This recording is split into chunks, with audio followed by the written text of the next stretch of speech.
Енді қанағат дегеніміз не? Қанағат дегеніміз ол өзіне тиген үлеске риза болу дейді. Қанағат деген нәрсе өзінде бар нәрсеге риза болуды қанағат деп айтады екен.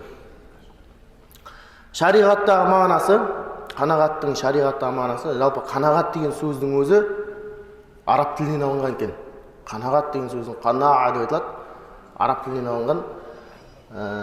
Қанағаттың арабша шариғаттағы мағынасы бұл өзінде бар нәрсеге шүкір етіп, басқа біреудің дүниесіне көз сүзбеу дейді.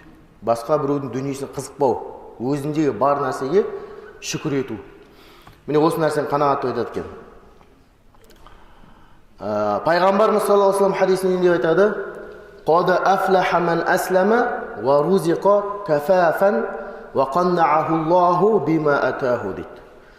Кім мұсылман болып, ризығы жетер-жетпес болса да, ризығы Алланың бергеніне қанағат тұтатын болса, егер ол сөзсіз бақытқа кенеледі дейді.